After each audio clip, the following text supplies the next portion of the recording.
Here is a symbol of fascism. I thought I had one. Yeah, here it is. The French fascism. This is the symbol for fascism. A bundle of sticks with a hatchet head. Here is here's another. Incidentally, you always see the red shield. In England, the story of Robin Hood. Robin Hood comes from, Robin Hood always, in the movie Robin Hood, which Errol Flynn played in, at the very beginning, Errol Flynn is standing behind a red shield. He's standing here and it says Robin Hood. Why? Because the red shield is German for Rothschild.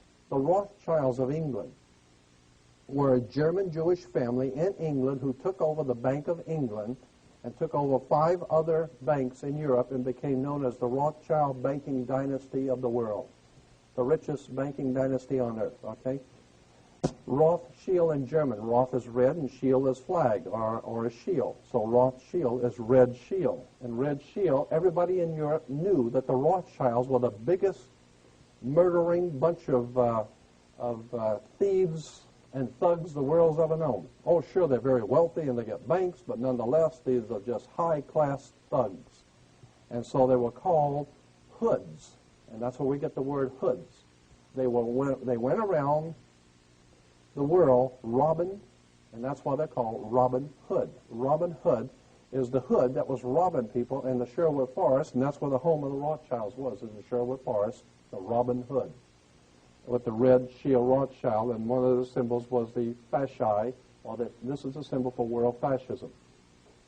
And fascist was an authoritarian political movement that developed in Italy, several other European countries in 1919. Its name was derived from the fasces, this thing here, an ancient Roman symbol of authority consisting of a bundle of rods and an axe. That's incidentally why we had Axis powers in the Second World War. Here's the bundle of sticks with the axe, and this is on an American symbol. This is on the back of the dime, the symbol for fascism on the back of the American dime. There it is. I mean, this is a fascist country. And it says fascism is a dirty, evil government that takes over and controls the people. Well, of course it does. That's what's happening to us. We've been taken over and controlled by fascists. And why? And here it is, the President of the United States standing here giving a State of the Union message, and what's on each side of him? The fascis. This is in the Congress. In the Congress, there are symbols of power for the President. There's 2 large fascis, and very few people have ever even noticed them. They're looking at this guy, and they don't even see these symbols of world fascist power, okay? And in case you're so blind you can't see, I blew one up and make sure you can see it. That is a fasci. A bundle of sticks with a hatchet head, and it was used in Rome. Let me explain why it's a bundle of sticks. The idea was in the Roman Empire that Rome could not police the world. What Rome needed to do was to collectivize a police force. That's why George Bush keeps talking about it's not just us in the Middle East. It's not just us in the Middle East. It's a conglomerate. It's a group of us. We merely represent a contingent of a group of nations there. It's not just America. That's the concept of fascism. It's not one stick. It's many sticks joined together with a hatchet head. So one person, one government can't do it, Bush says. What we need is a united nations where we can all unite our sticks together, and now we got power. Now everybody crawls on their knees and kiss the boots because they have a collective consensus of fascist rulers. All these guys get together. That's like the East Side Mafia getting together with the West Side and bring in the New York boys and some of the families out on the West Coast, and let's put this thing together and really rape these people good. And that's what the symbol of fascism means. They now have an axe tied together with a consensus of power. We have a fascist world government right here in America. Here's the United States Senate. 2 fascis on the Senate. I mean, even in playing cards, you got fascis with the king and the jack. That means something. There's a reason why the ace is the highest card in the deck. That's something else. Aces are always higher than the king for a reason. Here's another symbol, a geometric symbol used in Freemasonry by these secret societies. A triangle, the pyramid, within the circle again. And incidentally, the pyramid or the triangle is important because it goes back to the old pyramid of Cheops, which incidentally, I don't know if you know this, but the big pyramid it's called the Pyramid of Cheops in Egypt has no peak. It has no point. It has no point on it. The chief cornerstone of the point never was there. And the circle represents, of course, the sun. This is the sun, always the circle. And it has to do with Stonehenge. Stonehenge is a symbol for the sun in the old ancient Anglo-Saxon Germanic secret society. So that's why Stonehenge and the pyramid are connected.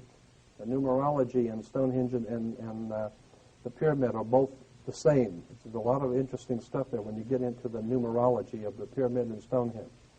But here's an example of how symbols are used. All right, here's a dictionary of Freemasonry, and here, I'll blow it up.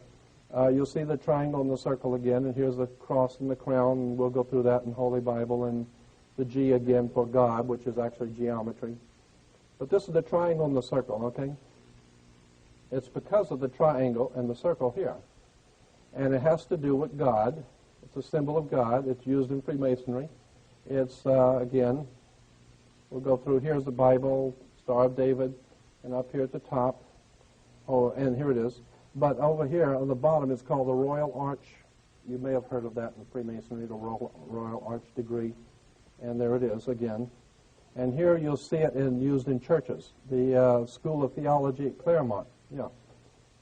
You see it right there? Used in churches because Claremont School of Theology is a Masonic college. It's financed, organized, and directed by a secret society in Europe. Yeah. And but people don't realize that because it's a church. It has to be holy. And there's nothing holy about it. This is a very powerful secret societies operating throughout the world behind our government and behind governments throughout the world, and they have tied themselves in and set up what they call a religious establishment. And a religious establishment is nothing more than a front man for a very powerful secret societies operating in the world. So they may look holy, but you better do your homework. There's more to religion than meets the eye. Here's the King and Queen of England with the triangle and the circle above them. And incidentally, this is a whole different subject of the British royalty. The reason why we call them the royal family comes from Egypt. Osiris, Isis, and Horus were the original trinity in Egypt that was referred to in Egypt as the Holy Family, the royal family.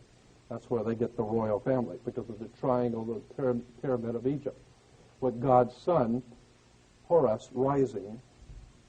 And so there's nothing holy about these people at all, okay? And when the King of England, interesting, when the King of England becomes king, the Archbishop of Canterbury, like we have our religious, I don't even know who it is, but when the King of England is crowned king, listen to what the Archbishop of Canterbury has the king say in his inauguration ceremony. Prince Charles, if he becomes king, incidentally he won't, but if he did become king, would say upon taking the throne, the Archbishop says, "You are now being crowned King of England for Jesus Christ. You are sitting on the throne of David for Jehovah, the God of the Old Testament. You are, in fact, Messiah waiting for, or Shiloh, who is waiting for the Messiah to come back. So you are going to rule God's kingdom until Jesus Christ comes back." That's what the king is told in his initiation rites. The King of England sits on the throne of the God of the Old Testament for Jesus Christ. He represents God's kingdom. And of course we understand that God's kingdom is going to unite the world in some wonderful paradise condition, and therefore the England is referred to as the United Kingdom. So this is it gets very, very interesting when you see